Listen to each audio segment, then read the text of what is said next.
Helicopter चढेर भागेकाहरूसँग भाग्छ रवि लामिछाने सामना गर्छ लगाउहरू मुद्दा कि मलाई जिरो पार्नुहोस् कि यिनलाई जिरो पार्नुहोस् होइन भने एकपटक यिनीहरूलाई जिरो पारेर हेरौँ जिरो पारेपछि बल्ल देश नेपाल हिरो हुन्छ मलाई ठुले भन्दा के चित्त दुखाउनु मलाई दुःख दिए भन्दा के चित्त दुखाउनु सिङ्गो देशलाई जुन दुःख दिएका छन् मलाई दिएको दुःख त्यसका अगाडि केही पनि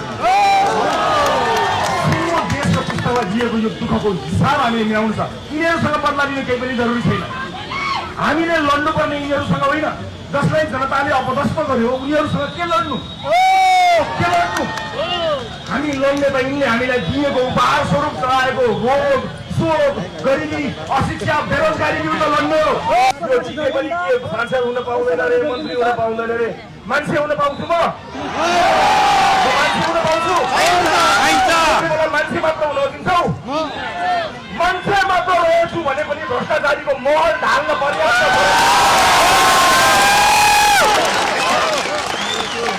मान्छे मात्र रहेछु भने पनि भ्रष्टाचारीको महललाई खरानी बनाउन पर्याप्त छ रवि लामिछाने मलाई लोकतन्त्रले थुनेको होइनन् यी अपराधीहरू षड्यन्त्रकारीहरूले थुनेका हुन् तिनीहरू लोकतन्त्र होइनन्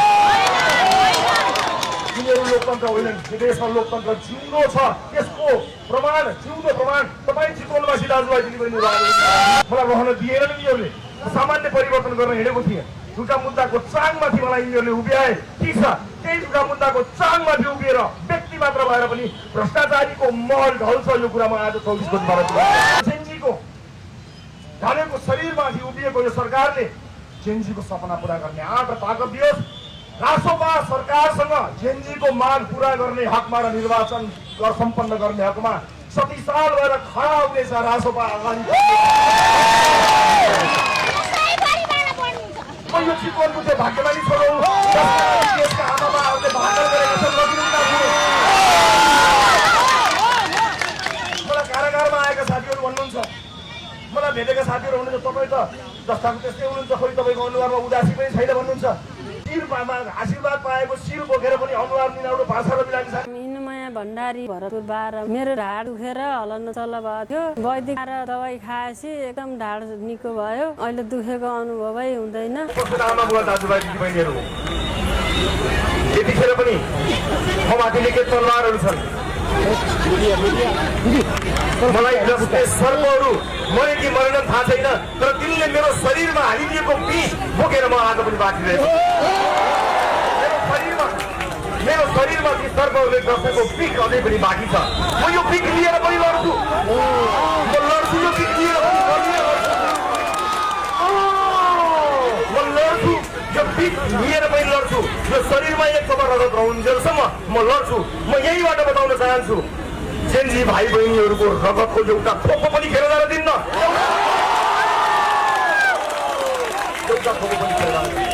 हामीले कोसिस गर्यौँ चितवनले कोसिस गर्यो आमा बुवा दाजुभाइ दिदीबहिनीहरू रगतको एक थोपो नछुवाइकन हामी बालेका माध्यमबाट मतका माध्यमबाट देशलाई ट्र्याकमा ल्याउनको निमित्त हामीले फुल बोकेर एउटा क्रान्ति सुरु गर्यौँ चितवनले सुरु गरेको निलो क्रान्ति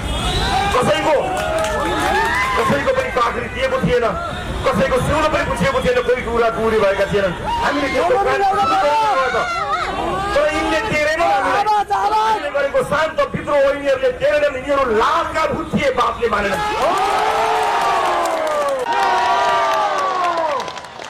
उपस्थित आमा बुवा दाजुभाइ दिदीबहिनीहरू मलाई धेरै कुरा भन्नु त छ र धेरै कुरा भन्नु पनि छैन किनकि म लामो समय कारागारमा बसेँ र म माथिका मुद्दाहरू म माथिको अपराधको सिलसिला सकिएको छैन मलाई झुटा मुद्दा लगाउने सरकार अपदस्थ भएर हेलिकप्टरमा झुन्डिएर भागे पनि अपदस्थ सरकार हेलिकप्टरमा झुन्डिएर भागे पनि तिनले झुन्ड्याएको मुद्दा यो शरीरमा बोकेर बाँचेको छु तर मलाई केही पनि फरक पर्दैन मेरो व्यक्तिगत माग मुद्दा केही पनि छैन मलाई मेरो व्यक्तिगत जीवनको लागि केही चाहिएको होइन यो देशको परिवर्तनको लागि कसैले लड्नै पर्छ हामी लड्छौँ यति मात्र भन्न चाहन्छु यो सरकारलाई जेनजीको मागमा र जेनजीले केका लागि बलिदानी दिएको थियो त्यसमा अडिग भएर बसोस् सरकार हामी साथ दिन्छौँ अडिग भएर बसोस् सुशासनका लागि जेन्जी भाइ बहिनीहरूले आफ्नो यो भूमिमा आफ्नो रगत चढाएका छन् कि आमाहरूले आफ्नो सन्तान चढाएका छन् ख्याल गर्न पाइन्न। यहाँ रवि लामिछानेको मुद्दा ठुलो कुरो होइन, देशको भविष्यको मुद्दाको ठुलो कुरा हो। आमा बुवा दाजुभाइ दिदीबहिनीहरू, तपाईँसँगको भेटघाटलाई मैले अर्को पटकको लागि अलिकति लामो भेटघाट सोचेको थिएँ, तर आज यति ठुलो उपस्थिति भइसकेपछि मनका केही कुराहरू भन्न मन लागेर म यहाँ उपस्थित भएको छु। म फेरि पनि भन्छु यहाँहरूलाई, एउटा मान्छेले परिवर्तन गर्न सक्छ कि सक्दैन भनेर हिजोका दिनमा पनि हामीलाई उडाइएको थियो। त्यसले चिच्यो भने यसो गरौँला भनेर बाजी थाप्ने मान्छेहरू छन्। अहिले पनि यो हुँदैन अरे, म अघि आउँदै पत्रकार साथीहरूले सोध्नुभयो यो चिके पनि के सांसद हुन पाउँदैन अरे, मन्त्री हुन पाउँदैन अरे। मान्छे हुन पाउँछु म मान्छे हुन पाउँछु? मान्छे मात्र हुन दिन्छौ? मान्छे मात्र रहेछु भने पनि भ्रष्टाचारीको महल ढाल्न पर्याप्त छ। मान्छे मात्र रहेछु भने पनि भ्रष्टाचारीको महललाई खरानी बनाउन पर्याप्त छ। रवि लामिछाने मान्छे त हुन दिन्छ होला नि? जबरजस्ती झुटा मुद्दा हालेर संसदबाट बाहिर निकाल्यौ, जनताको मनबाट बाहिर निकाल्न सक्यौ? जनताको मनबाट बाहिर निकाल। आजको भेटमा मैले छोटो बनाउनु पर्नेछ, किनकि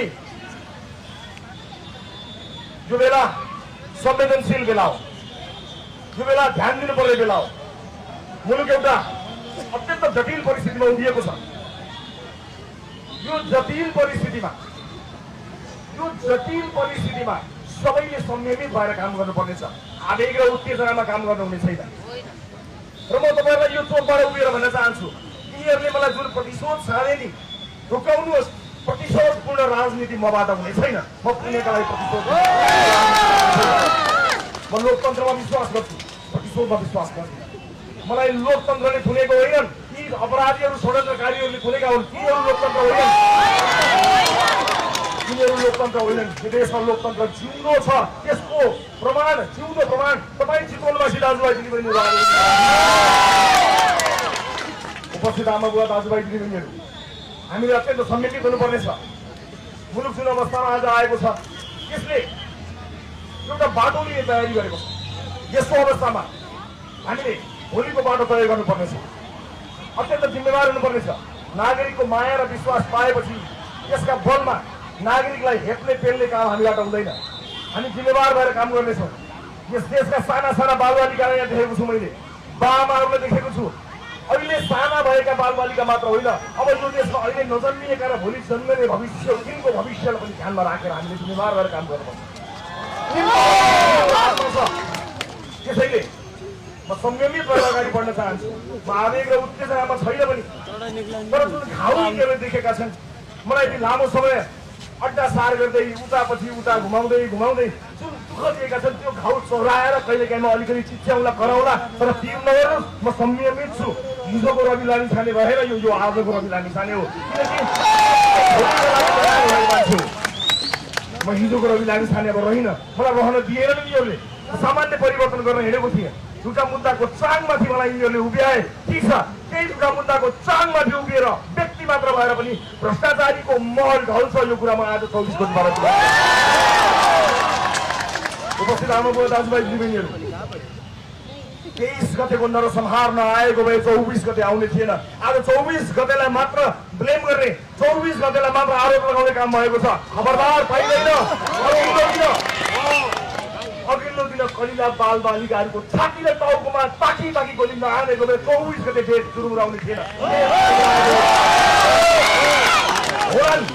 होलान् केही घुसपैठियाहरूले केही आक्रमण गरे होलान्, घुसे होलान् केही मान्छेहरू, तर देशको घरबाट 24 गते केटाकेटीलाई मार्नेका विरुद्ध मान्छे ज्वाला लिएर निस्केका हुन्। 24 गते जनआन्दोलन भएको हो।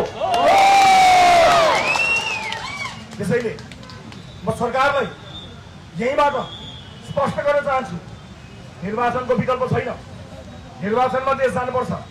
निर्वाचन अगाडि जेन्जीको रगतले र जेन्जीको ढालेको शरीरमाथि उभिएको यो सरकारले जेन्जीको सपना पूरा गर्ने आँट र ताकत दियोस्। राष्ट्रपा सरकारसँग जेनजीको माग पूरा गर्ने हकमा र निर्वाचन सम्पन्न गर्ने हकमा 37 साल भएर खडा हुनेछ राष्ट्रपा अगाडि। सरकारले खुट्टा कमाउनु पर्ने केही पनि जरुरी छैन। जनताको साथ छ सरकारलाई। यो सरकारमा हाम्रो कोही पनि हुनुहुन्न, तर जनताको मुद्दामा जेनजीको मागमा विशेष गरी सुशासनलाई ध्यानमा दिएर सुशासन कायम गर्ने कुरामा झ्यालबाट ढोकाबाट च्याउनु पर्दैन। यो सरकारले सिधै अगाडि बढे हुन्छ राष्ट्रपा जन्ती सरकारको। उपस्थित आमा बुवा दाजुभाइ दिदीबहिनीहरू, आज म यहाँ बोलिरहेको छु। मेरो शरीरमा यिनीहरूले छरेको विषले मलाई कतिखेर ढाल्छ मलाई थाहा छैन, तर जबसम्म सास छरिरहन्छु नि म यस्तै गइरहन्छु। मेरो व्यक्तिगत माग मुद्दा केही पनि छैन। तपाईँको मुद्दालाई शिरमा बोकेर हिँडेको छु अनि यही शिरमा तपाईँको त्यत्रो आशीर्वाद लागेको छ। म किन दिइरहेको छु नि? म यो देशको त्यो भाग्यमानी छोडौँ, म यो चितवनको त्यो भाग्यमानी छोडौँ देशका आमाबाहरूले भागल गरेका छन्। म किन दिइरहेको छु? मलाई कारागारमा आएका साथीहरू भन्नुहुन्छ, मलाई भेटेका साथीहरू हुनुहुन्छ, तपाईँ त जस्ताको त्यस्तै हुनुहुन्छ, खोइ तपाईँको अनुहारमा उदासी पनि छैन भन्नुहुन्छ। शिरमा आशीर्वाद पाएको शिर बोकेर पनि अनुहार निनाउरो भाषा र बिरामी साथै हेलिकप्टर चढेर भागेकाहरूसँग भाग्छ र बिरामी साथै सामना गर्छ। लगाउहरू मुद्दा मलाई केही पनि भन्नु छैन। योभन्दा बढी उपस्थित आमा बुवा दाजुभाइ दिदीबहिनीहरू, निर्वाचन आउँदैछ। यो निर्वाचनमा हामीले विवेक प्रयोग गर्नुपर्नेछ। मैले अघिल्लो पटकै भनेको थिएँ, यो भोट बाँडेर दिने काम तपाईँहरूले नगर्नु होला। एक भोट यसलाई दिउँ एक भोट उसलाई दिउँ भन्ने नगर्नु होला। आज म यहीबाट उद्घोष गर्न चाहन्छु कि मलाई जिरो पार्नुहोस् कि यिनलाई जिरो पार्नुहोस्, कि हामीलाई जिरो बनाइदिनुहोस्। होइन भने एकपटक यिनीहरूलाई जिरो पारेर हेरौँ। यिनलाई जिरो पारेपछि बल्ल देश नेपाल हिरो हुन्छ।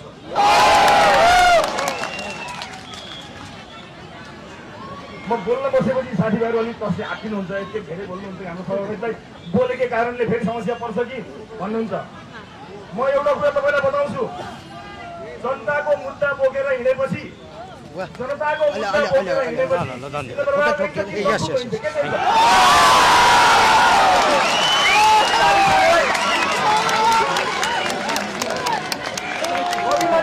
नखु जान पनि तयार, सिंहदरबार जान पनि तयार।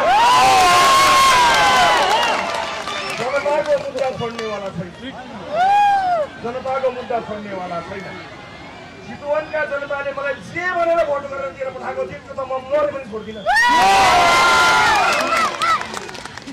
सरकारमा किन गएको भन्नुहुन्छ नि, किन गएको थाहा पाउनु नि? यही कारणले होइन। यिनले मलाई लगभग 6 फिट 6.5 फिट जतिको खाल्डो खनाएको ठ्याक्क मलाई पूर्ण पुग्थ्यो, ठिकै थियो नि। यिनले खाप्रो खाल्डो यत्रो खने, सिङ्गै गाउँ पुरै खाल्डो खने। म के भन्न सक्छु? म केही पनि भन्न सक्छु।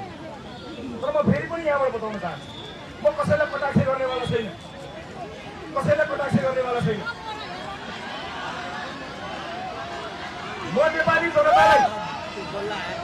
म नेपाली जनतालाई जिताउने यात्रामा अगाडि बढेको छु। नेपाली जनताले जित्दा कसले हार्छन् मलाई बर्बाद छैन। नेपाली जनतालाई जिताउने हो। जनताले जित्दा को हार्छन् को भाग्छन्, कसको घरबाट के बरामद हुन्छ, कसको घरबाट खाली कागज र प्रमाण बरामद हुन्छ, कसको घरबाट पैसाको नोट उड्छ, मलाई परवाह छैन। मलाई परवाह छैन। तर जित्नु चाहिँ पर्छ। कसले? मैले होइन, तपाईँले जित्ने हो। मैले होइन, तपाईँले जित्ने हो। मैले अघि भने जस्तै अहिले जन्मिएका मात्र होइन, भोलि जन्मिने यो देशका बच्चाले जित्नुपर्छ। बच्चाले जित्नुपर्छ। यही देशमा भविष्य खोल्ने हो, यही देशमा हामी बस्ने हो। हामी भागेर जाने होइन, यही देशमा भविष्य खोल्ने हो। र भविष्य खोल्दा विदेश गएकाहरूलाई पनि आफ्नो देश फर्कन सक्ने वातावरण बनाउन लड्ने हो। उपस्थित आमा बुवा दाजुभाइ दिदीबहिनीहरू, आजको यो भेटघाटमा अब म केही बेर छोट्याउन गइरहेको छु। मैले अघि पनि भने न्याय पाउने मेरो क्रम अगाडि बढेको छ। न्यायको लागि मेरो लडाईँ सकिएको छैन। अहिले मैले भन्नै पर्ने केही कुराहरू पनि भन्दा यो प्रक्रियामा समस्या पर्ला। उपस्थित आमा बुवा दाजुभाइ दिदीबहिनीहरू, म अन्त्यमा आजको यो भेटघाट छटाउनु पर्ने छ। म योभन्दा पनि छोटो गर्नेवाला थिएँ, तपाईँहरूलाई देखेपछि यहीँबाट आउँछ त्यो गर्ने, यही भित्रबाट आउँछ। त्यसैले मेरो न्यायको लडाइँ बाँकी नै छ। न्याय पाउने आशामा म निरन्तर लडिँदै रहेको छु। यो लडाइँमा तपाईँले दिनुभएको साथका लागि म तपाईँलाई धन्यवाद दिन चाहन्छु। र मैले हिजो भने जस्तै चिनले मलाई अन्याय गरे, मलाई धुने भन्दा के चित्त दुखाउनु, मलाई दुःख दिए भन्दा के चित्त दुखाउनु, सिङ्गो देशलाई जुन दुःख दिएका छन् मलाई दिएको दुःख त्यसका अगाडि केही पनि सिङ्गो देशको पुस्तालाई दिएको यो दुःखको हिसाब हामीले मिलाउनु छ। यिनीहरूसँग बदला दिने केही पनि जरुरी छैन। हामीले लड्नुपर्ने यिनीहरूसँग होइन, जसलाई जनताले अपदस्थ गर्यो उनीहरूसँग के लड्नु, के लड्नु। हामी लड्ने त यिनले हामीलाई दिएको उपहार स्वरूप चलाएको रोग शोक गरिबी अशिक्षा बेरोजगारी विरुद्ध लड्नु हो। म जेनजी पुस्ताका दाजुभाइ दिदीबहिनीहरूलाई सल्लाह भन्न चाहन्छु, हामीले त चुनाव कुरेका थियौँ, तपाईँहरूले चुनाव कुर्नु भएन, बजाइदिनु। भण्डारी भरतपुर 12 मेरो ढाड दुखेर हल्न चल्न भएको थियो। वैदिक दबाई खाएपछि एकदम ढाड निको भयो। अहिले दुखेको अनुभवै हुँदैन।